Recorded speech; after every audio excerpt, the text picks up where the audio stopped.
Welcome, everyone, to this community cloud cost management webinar.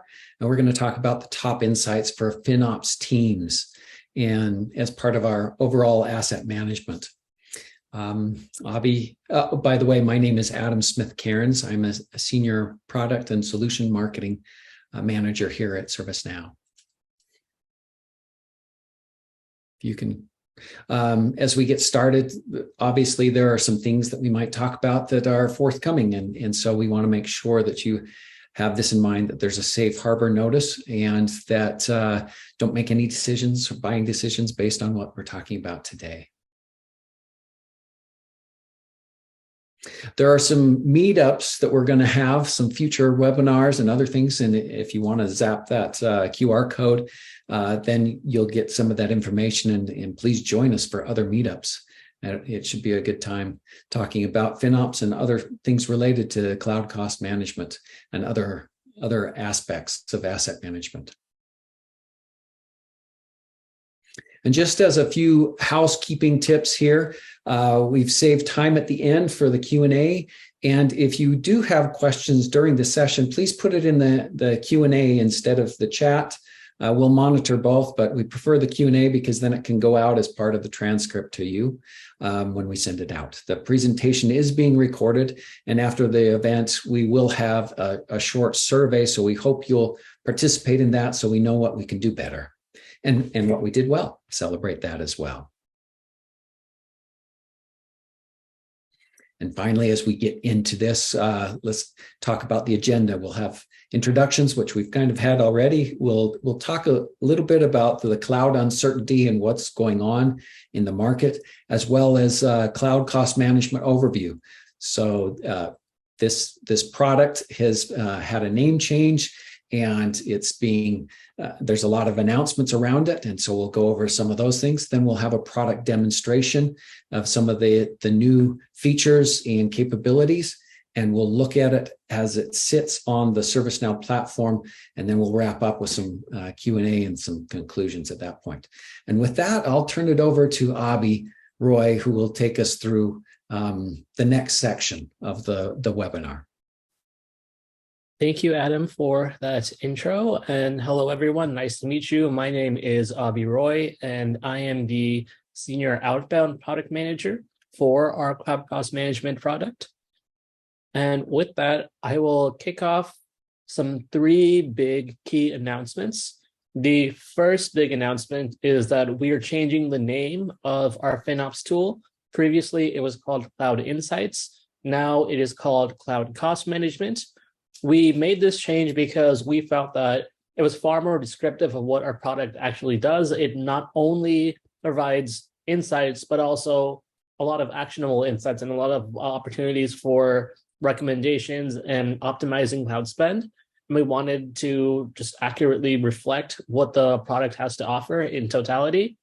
And it's also a more familiar name within the FinOps space.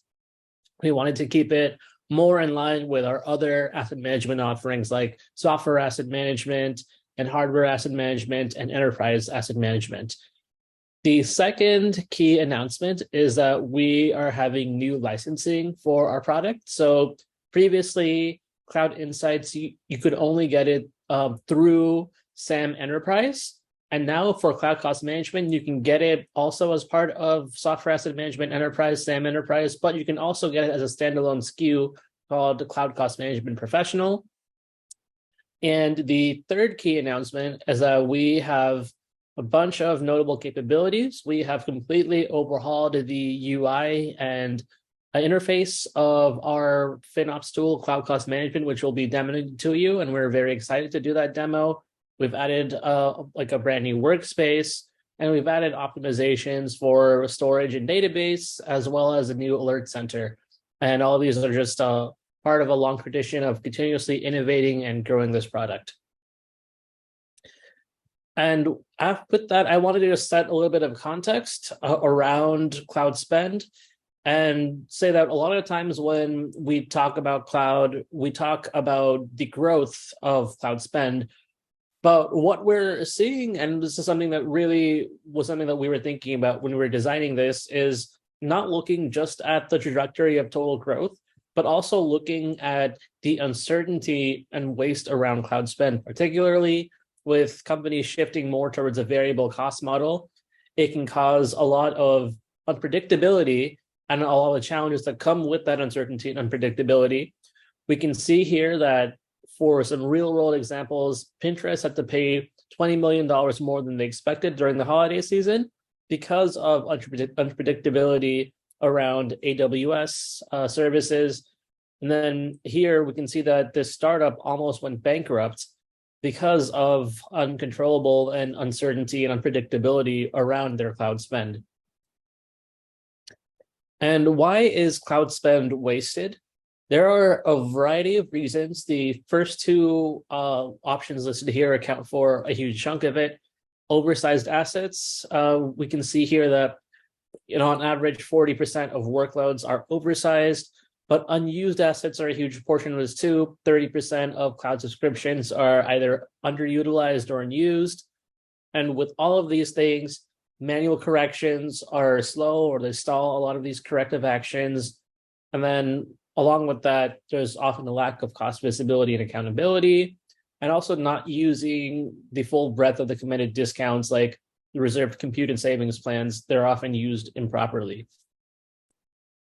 And so given the backdrop of all this uncertainty, all this unpredictability around cloud spend, what are ways that we can go about controlling it and mitigating waste?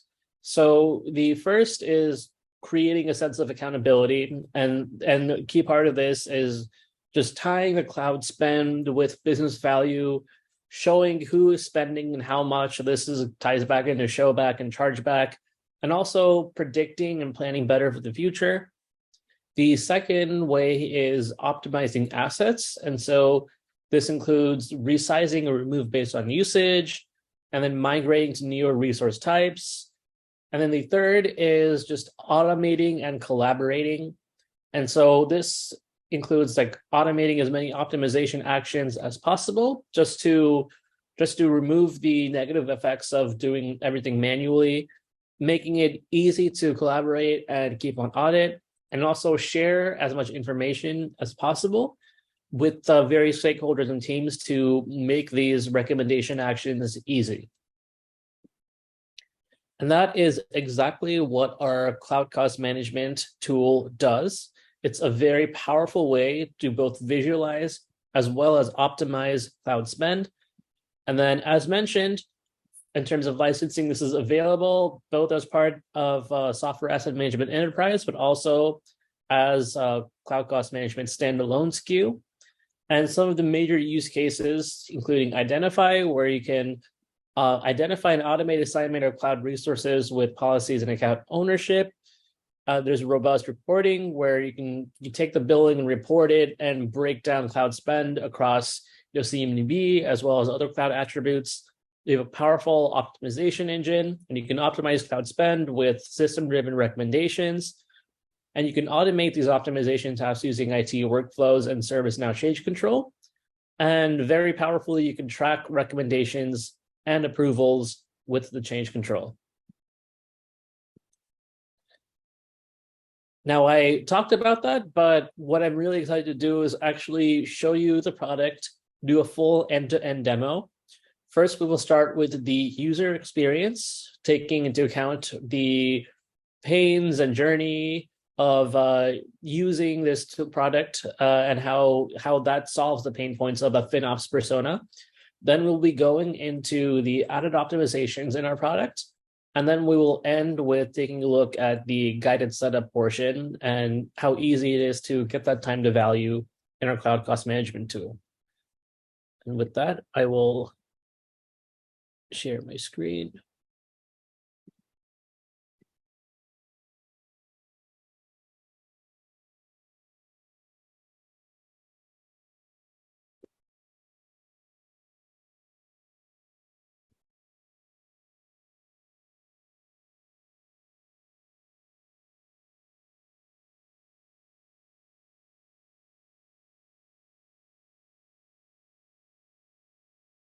Apologies, it was glitching out for a second. I think it's working now. Perfect. So here is the landing page for our cloud cost management tool. And when we were designing this, we really wanted to take into account that FinOps persona. And here we have Ravi Dewan, who will be our FinOps manager. And we wanted to structure it in a way that would mirror his journey and his concerns and the information that he wanted to see, and make it very easy for him to get those insights and act on that insights. So Ravi, being part of the FinOps team, he really cares about knowing what is your total spend this month. And then we have that listed here in the overview section. But he also wants to have contextualized data and knowledge around that. So he wants to not only look at what is the current spend this particular month, but what would be the forecasted spend at the end of the month based on how the spending has been trending. And then how does that spend compare to the previous month? And where is that trending? And we have all that contextualized info here in this first overview widget. We have total spend forecasted at the end of this month, and also how it compares to the previous month. Is it trending less? Is it trending more? And then we can, if it's trending less, we have this green sign over here, which is typically a good sign. But while we have this large, like over macro level overview of the spending, we can even drill down further with the widgets and visualizations further down in the page. And so we have this visualization here where we can take a look at spending trends, and we can set a time range for that. So say Ravi wants to look, okay, what have been my spending trends for the past 6 months? He can go ahead and do it this way. And then our product is very powerfully multi-cloud. And so Ravi, his firm has AWS, Azure, as well as Google. And he can see the spending per provider per each month for the past 6 months.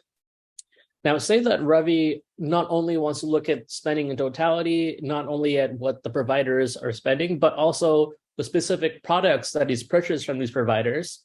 Then he can go to group by, and he can group by service category here. And then now he can see, oh, okay, it's not just showing GCP, Azure, or AWS, but now I can look at specifically, products like and assets like database. I can look at compute. I can look at storage, and then there is all other different types of assets here. And what is very powerful about our cloud cost management tool is our normalization engine, because Amazon and Google and Microsoft Azure, they have different names, they have different categorizations for their compute assets, for their database assets, for their storage. And then this normalizes all of that across different providers. So you can still look at it as one general database or storage or compute category, and you can and Ravi can slice and dice more deeply on how these services are driving those spending. And again, you can adjust the months to a different time range, and then you could even show what the forecast would be for that particular month. So not just merely on a 1 month period, but on a longer period. Now, I was mentioning earlier that a key way to be able to control spend, particularly the unpredictability and the waste, is being able to have accountability around that and showing individual teams, for example, how much they are spending. And the way you can do that is clicking on one of these bar charts. So say that we wanted to go and do it by provider and say that, okay, in June 2023, Ravi can see that there was a lot of spending here. So he goes and he clicks on this individual bar chart. And this is the area spend analytics page where we can really dive into showback as well as chargeback. And so on this group by section right here, we can go ahead and group by and use our powerful tagging capabilities. So we can go and we can tag it by business unit. And then once we do that, we can see that it populates by various different business units, including like for example, ITAM business unit here, including the ITSM business unit, the CMD business unit. We can see what their particular spending is for August 2023. And then from this, you can generate reports to share back to those individual teams. But you could even slice it more granularly on this right-hand side, where We can, select by region, and we can do specific geographies here. And then you can also do it by purchase option, by cloud service. And then you can apply even more tag categories too. So you can take a look at the data in multiple ways and just really get control and accountability around that spend. The second issue that Ravi really cares about is the budget. And he wants to know what the total budget is, but also how the spending is compared against the allocated budget. So we show that at a high level at this widget on the main landing page, but we have a way to dive into that more deeply, where we can click on this budget module on the left-hand side. It's this graph icon. So you go ahead and click onto that. And then this will bring us to a page that gives an overview of all the cloud budgets in the company. And then it has a similar layout at the top where we have total budget, we have the total spend, we have the comparison of the spending compared to the budget, and then we also have the forecasted spend and the comparison of the forecasted spend compared to the budget. And then we have this visualization down here, these bar charts that compare the spend with the budget amount. What Ravi wants to know is he wants to know the budget versus the current spend, but then also his finance team, his managers, they also wanted to see how it compares against the forecasted spend too. So he can toggle that very easily and click onto this. And then from this, he'll be able to analyze the budget and the allocated budget around the forecasted spend as well. And so we can build out those reports, whichever one his particular organization is prioritizing. And then it's very easy to search for budgets by looking at budget owner as well as budget name.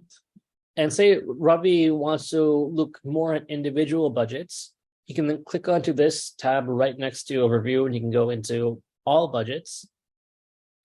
And then here we have a view into each individual budget, cloud budget in the company. And then say that Ravi, he can again search by budget name, owner, provider, but he only wants to look at overrun budgets. That's what he wants to go ahead and prioritize and tackle. He can click this toggle right over here, and this will show the overrun budgets only. And then from this, he can go and double click into them and see, okay, what is going on? Where are the drivers of spending around here? Why is this overrun? What corrective actions can I go ahead and take? So on the topic of just understanding more around spending and looking at information to give across and back to individual teams, we have our spend dashboard here, which you can click onto here. And then on this page, this is just another further way that Ravi can use to give information back to individual application teams and just provide that on a very regular basis, just to update them and have them aware of what their spending is and where it's trending.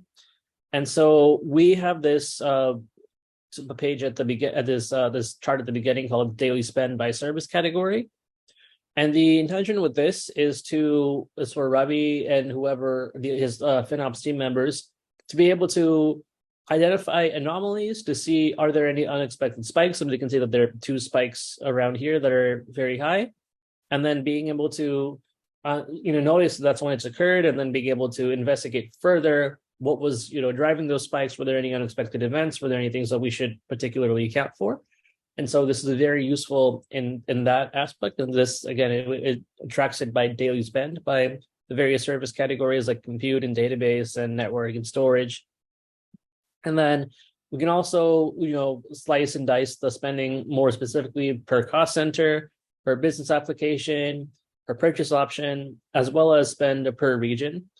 And this is a page where ServiceNow has told Ravi that they'll be continuously adding more graphs and visualizations. These are the graphs that have been provided based on customer feedback. These are the most requested and in-demand visualizations, but we're always added. And so Ravi continuously gives feedback on how he's using this page, and it's also like a canvas where more visualizations will be added in the future. But say that now Ravi has like a good grasp of the spending situation as well as the budget situation. He knows that there's a level of of spending like overrun budgets, and it's going over the allocated budget. Now he wants to go and start his savings journey. So we can see at the top here, we have total potential savings. We have this number here of 120,000. And so that just points out, very much that there's a lot of wasteful spending. There's a lot of ways to save it. And then Ravi now wants to dig deeper into exactly what does that mean? Where are these opportunities for savings? So on the landing page itself, we have this section called recommendations. And this is essentially a preview section where it auto-populates the top 3 recommendations for savings. And so we can see that there is an auto-populated section on right-sizing storage of assets, but there's also a recommendation around unused database resources, as well as another one on right-sizing compute. And here, he can go and he can say that he wants to look specifically at right sizing or unused or business hour optimizations. You can go and click onto that. And this will optimize specifically for those business hours. And say that he also wants to take a look at alerts. And this section basically shows operational incidents, including things like failed price sheet download jobs. And then we have that here with AWS. And then also some jobs that are failed and tied down in the last week, and then some failed recommendations. This is how you can very easily go and to see that and be able to account for that. And then after that, he can go and he can see more context around actual versus potential savings on the landing page itself. If he goes down here, he can see actual versus potential savings by provider, by service category, as well as environment. So you can see here that the potential savings is higher on the production side versus the non-production. And so we can go ahead and prioritize savings around production. You can see here that storage is a huge driver of potential savings, so we can go ahead and prioritize that. And then he can see here that Azure and GCP, they have a little bit more savings opportunities. And so we can go and he can go and look and prioritize that. But if once he really wants to go and get into his savings journey, he can go into our recommendations page, our operations page, and there's 2 ways that he can get to that. He can click on view all over here, or he can click on the operations module, which is this button on the right hand side, this list button. So let's say that he sees these previews of recommendations, he wants to look at it more in depth. He can click onto view all.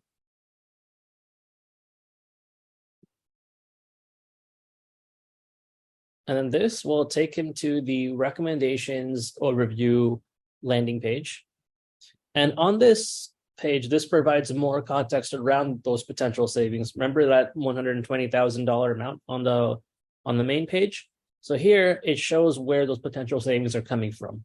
We can see that a huge portion of that is coming from unused resources. That accounts for a majority of it, 53%. But a large portion of those savings are coming from right-sizing opportunities. That's 32% of it. We can see that business hour accounts for 14% of it. And we can see that reservation plans only account for 1% of it. So this makes it easier for Ravi to understand, okay, if we want to go and pursue those potential savings, we want to optimize our cloud resources, it really makes sense to prioritize unused resources as well as right-sizing for my particular company.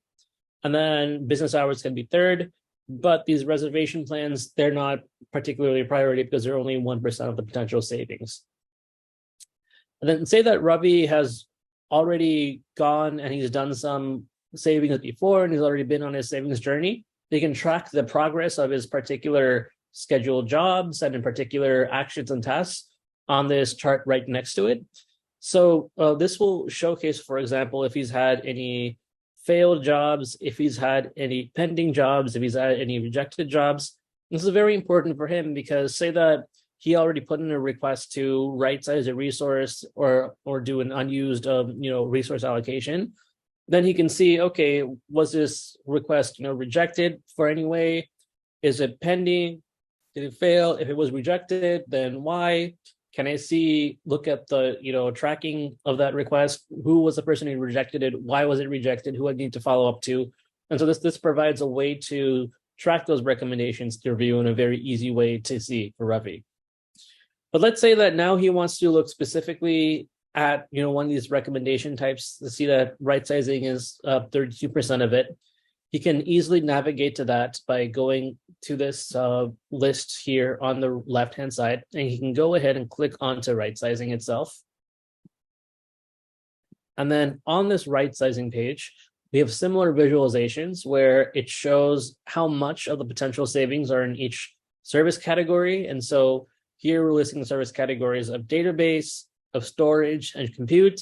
And against these categories are normalized. It's multi-cloud, so it has support for AWS, Azure, and GCP. We can see that for here, compute is 42%, storage is 30%, a database is 29%. So compute is the largest area for savings. And we can also see that there are total potential savings by change group, like change management, app dev, and incident management. So let's say we want to look more specifically at compute. We can go and we can click that here. And then for here, it has this list view of like configuration item, savings, provider, service category, cloud service, current size, recommendation size. You can filter it even more further with this filter icon over here. You can put more categories like business unit or particular like application teams if you want to look more specifically at that.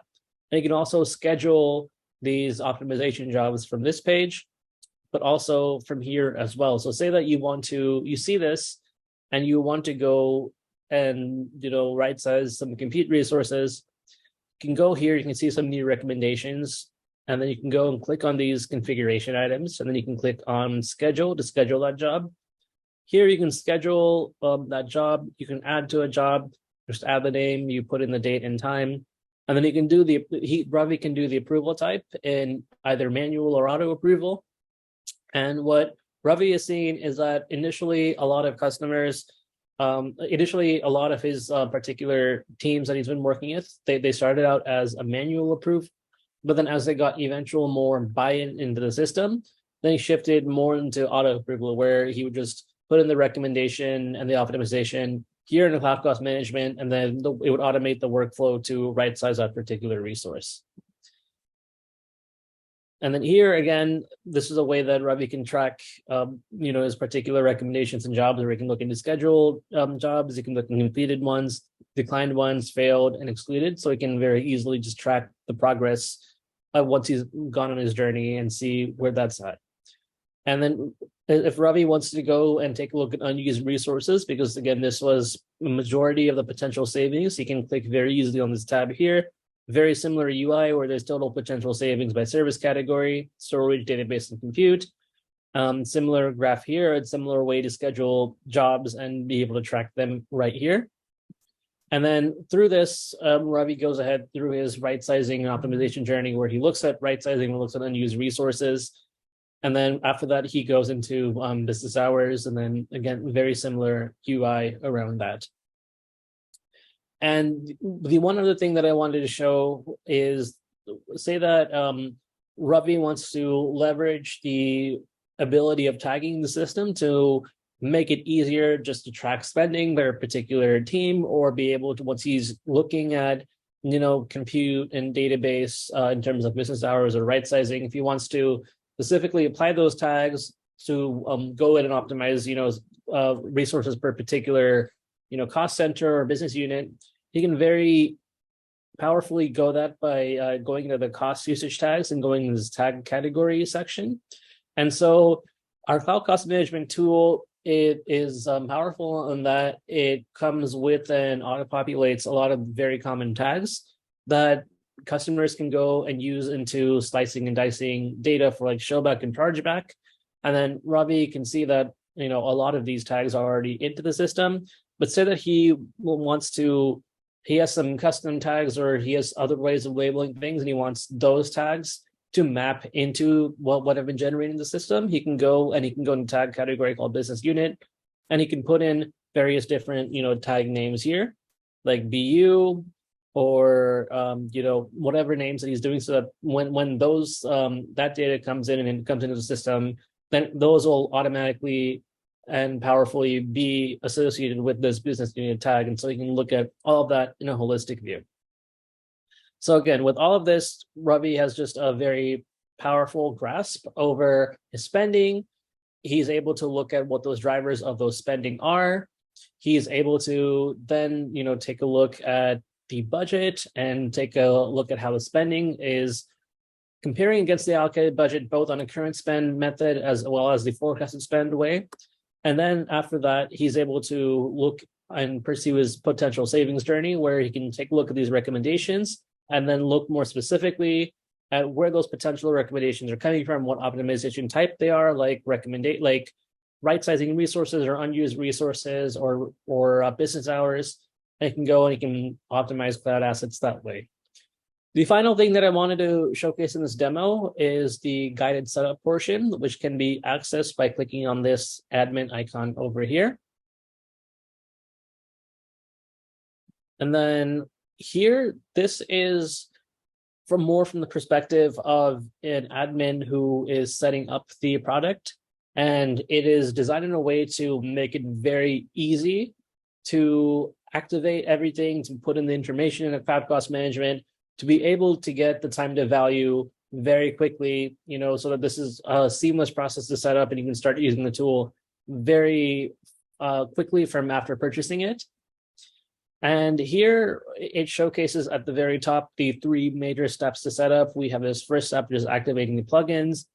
The second step is configuring integrations. And again, our product is multi-cloud, so it ties in with AWS, with Azure, as well as GCP. And the third step here is preference setting. So remember those optimizations that I was telling you about, like right sizing and business hours. When you set up the product itself, you can go ahead and you can set some settings around that, or you can go back and then once you've already set it up, you can easily go and customize those settings even further. On this right-hand side, we have this product tour section, and this links to knowledge articles, to videos, just to make it easier for the FinOps team, somebody like Ravi, or somebody who's like a software asset management or an IT manager, to be able to learn more about the product and teach themselves about that product so that they can get value out of it quickly, and they can have an easy one-stop shop to come back to refer to. And we also have a section down here called related products and features to suggest. And this just showcases how this cloud cost management tool can be used as part of the ServiceNow platform with other products, including like our software asset management product and our hardware asset management product for our asset management executive dashboard. And for those personas that are outside of merely just FinOps, there may be a cloud center of excellence, maybe a software asset manager or IT asset manager. These links really show the versatility of our tool in terms of personas that can use it, as well as the use cases. Now let's just look more specifically into these major steps to set up. So if you want to look at the plugins that we need to activate, we just click this drop-down menu over here, and then it will showcase the plugins that need to be updated, like this cloud cost management plugin, as well as the ones that need to be installed, like the service wrap connector for AWS. But then it also shows the ones that have been installed, like the metric-based plugin, as well as the cloud discovery plugin. So we know that this admin knows that he's good to go on these items. Now let's take a look at creating integrations. So say that we want to integrate with the major cloud providers. We can see that GCP has already been integrated, but there still has to be integrations left with AWS as well as Azure. So say that this admin wants to go and integrate with Azure. You can go and click on integrate over here. And this will bring him to a page where it'll make it very easy to just keep track of all the steps for this integration. We can see on this first category called prerequisites for all these tasks here, there are check marks next to which tasks have been completed, as well as which ones still have to be done. And then you can click onto these even further, and it will just show you, step by step what to do. It will link you to knowledge articles if need be. And then you can look at the three major steps like cloud portal setup, and then as well as ServiceNow setup. And this includes things like, billing download jobs like service accounts, price sheets, just in a very easy to way and easy to follow place. And then once it's done, I get it, it shows that checkbox next to it. And then finally, we have this portion down here called preference setting, which this is where you can go and you can set up preferences and customizations around our optimization use cases like right sizing and business hours and reserve plans. And probably that admin persona won't be, doing too much on this in the initial setup, but it's a place that if they wanted to, they could, and it's very easy to come back to and then adjust, settings, brandings. Like say, if you want to do like custom thresholds around, right sizing database resources, you can do that through this process. So yeah, with that is an overview of our cloud cost management tool from the perspective of FinOps practitioner like Ravi, as we were mentioning, and also an overview of setting up the tool very effectively from the perspective of an admin. And with that, I will now hand it over to my inbound product manager counterpart, Rohan Tyagi, to go over the platform story.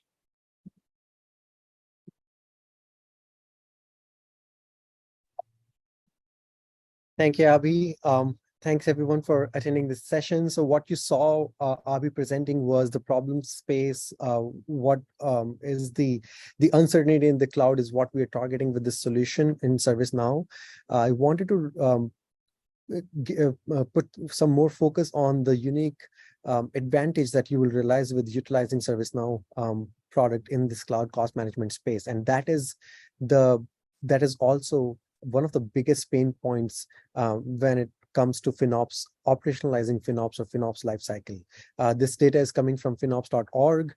They have done a survey and found out that getting engineers to take action is actually one of the biggest pain points. So getting cost visibility, getting to know how much they're spending in the cloud is fine. Getting recommendations to start saving that spend is also okay.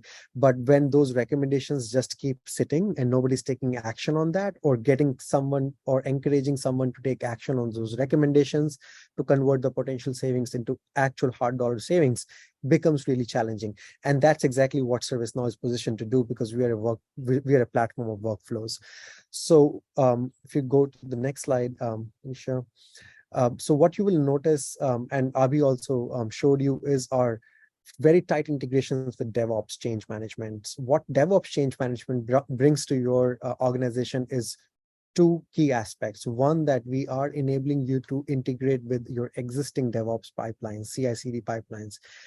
We do have the automation inbuilt in the product. You can use our automated actions to go to the cloud vendor and perform the right sizing operation or removing machines that are not being used.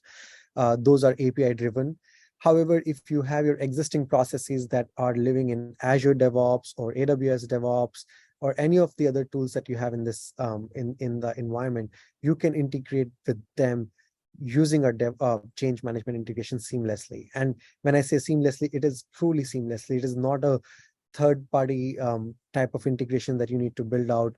The core integration with DevOps change within ServiceNow platform is inbuilt. And if you want to extend it to any of these third-party tools, those spokes are also available. So it's low code way of integrating into your existing DevOps lifecycles. And why it is so important is because those engineers who are working on the rollout of new features and functionality in your products, their KPIs are to make better code, to release more features more frequently. Their motivation is not cost savings as much. The motivation for cost savings is at the FinOps persona or FinOps practitioner level. So as easy as you can make it for that application developer to review your recommendations, as much information as you can share with them, faster will be those realization of savings. So just keep in mind that you need to ease out, you need to remove all the friction, you need to talk to them wherever they are living day in, day out. So that's one piece of benefit that you will get with this DevOps integration. The other piece of benefit you will get is measuring the performance.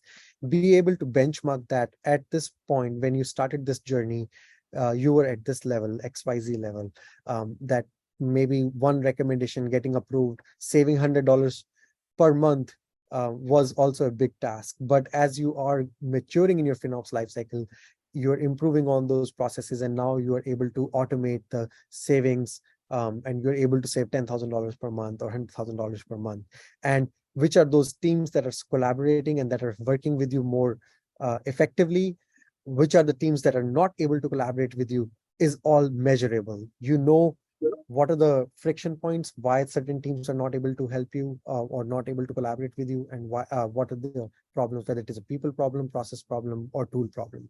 So all of that can be measured and baseline. So that is why this removing the friction and collaborating with your engineering teams is becoming much more efficient with ServiceNow's platform, ServiceNow's cloud cost management. But I also want to, you can build out the slide. I also want to bring your attention to one core piece or core strength that ServiceNow platform brings in addition to DevOps, is this fourth dimension that you see in the light blue, green color. Inform, optimize, operate is a typical FinOps lifecycle. We do that. Other products in the industry also do that. They do cost reporting. They help you do budgeting.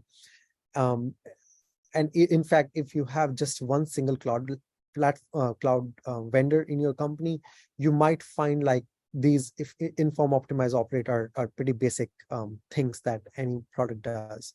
However, when you are working on a ServiceNow platform using cloud cost management, you get this fourth dimension, and this dimension is really important. As you expand, as you start tackling the FinOps problems, you will eventually start looking at various ways to expand that scope and be more informed, be more strategic in your approach when it comes to FinOps.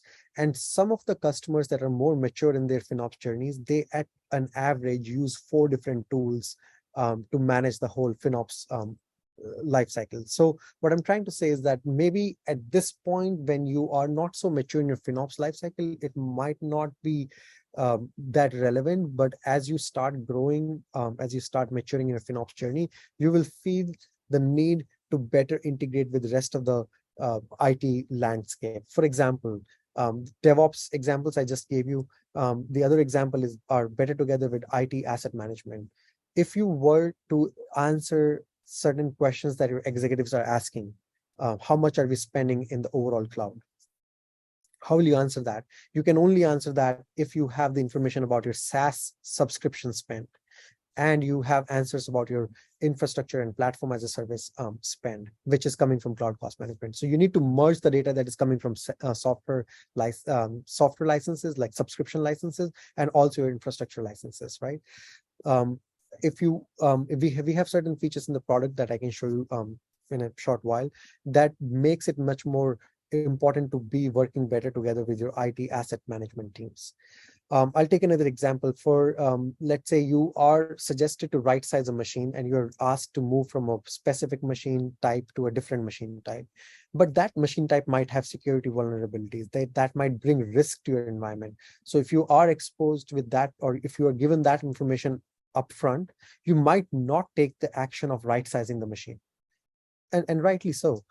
But that visibility can only be provided if we have that kind of data merged with the cloud cost management or FinOps data, right? So the ServiceNow platform brings that type of visibility where you are able to utilize your FinOps data along with different other types of data that is coming in the IT landscape for you. So future forward, we are trying to eliminate the need of 4 different tools. We're just one platform that you can utilize.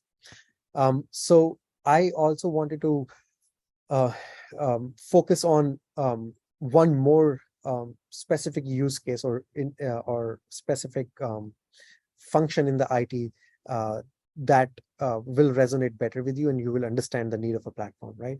So we as a business have this view that for our customers, we want to be one single platform for all assets that exist in the world, whether it is a cloud asset, a software asset, a hardware asset, or even an enterprise asset.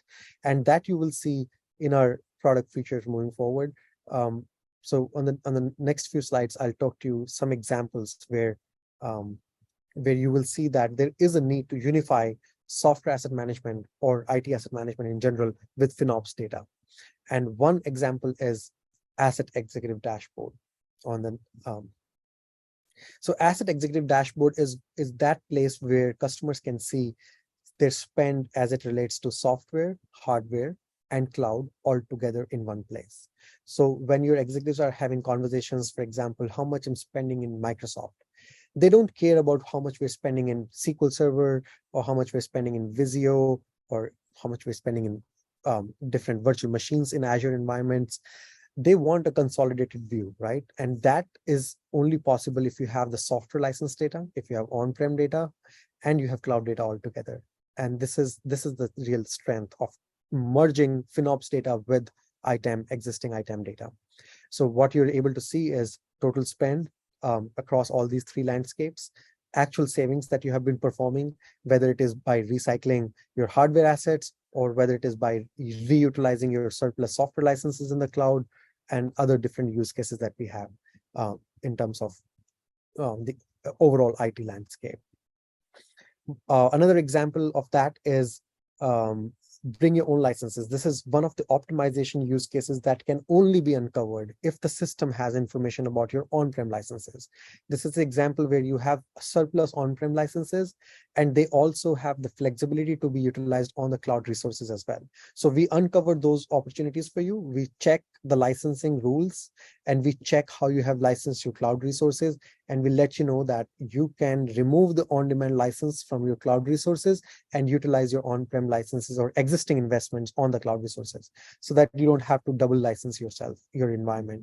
And that's again only possible because we are not isolated focus on cloud data, but we also have the insights into your on-prem licenses, on-prem data. I don't want to bore you with this topic of better together with IT asset management, but I just have one more example to put the point across that I can keep on talking about these use cases all day long, but these are some compelling use cases that makes the case that strategically you should think more about expanding the product use, more expanding the merging or collaborating with different teams within the IT landscape. So this example is Cloud Cost Simulator. You may have a situation where your on-prem licenses or on-prem infrastructure like hardware or software is going end of life. At this point, you can make a decision whether you want to renew your on-prem licenses or you want to renew your hardware devices, or you can move to the cloud. And people say that moving to cloud will bring you cost savings. So you can compare using simulator whether renewing the license for on-prem will be much more efficient for you, or moving to one of these cloud vendors will be efficient for you. And within those cloud vendors, which one will be the most effective? Is it AWS, Azure, or GCP? And we're not just comparing with the list price. We are also adding other aspects like, do you have bring your own licenses? So that will make probably Azure more relevant or more cheaper than AWS. Or maybe you have reserved instances in AWS that will make AWS more cheaper as compared to Azure, even though the list price of AWS could be more expensive. So this is only again possible when we have those type of information all merged together. So we can skip through this use case. I already spoke to you about the vulnerability management integrations as well. So what I want you to take away from this session is three things. One, we showcase the cloud cost management workspace and other added advantages or features that we have added to the product. Now this product is not only making you or enabling you with all the core capabilities that you would expect from a FinOps tool, but we also have focused on the user experience in a way that you don't feel you just don't feel enabled to do all these functions, but you also are more productive in your day-to-day life. So you will experience the whole enhanced user interfaces, making your teams love this product. They stay on this product. They work more on this product and be more productive in this space. We added capabilities like storage optimization, data optimization. We already did compute optimization. So that from that perspective as well, we are helping you cover about 70 to 80% of your cloud infrastructure in terms of cost savings. We showed you how easy it is to set up the application using guided setup. So overall, cloud cost management workspace and the other capabilities that we showed you is the takeaway that you should take from here. Second thing we discussed briefly was the licensing. I can reiterate that the product is licensed two ways now. You can utilize a standalone SKU for cloud cost management. If you do not have any software, any on-prem infrastructure, you only have cloud infrastructure, then you can utilize the standalone SKU for cloud cost management. Otherwise, you can also get the software asset management enterprise that will give you access to both software on-prem, subscriptions, and cloud cost management data. And third thing was those use cases that I showed you of the strength of a single platform, why a single architecture, single code base is really important to make things work better together in your organization and bring an added value to your company. And with that, we want to thank you for joining and appreciate your time.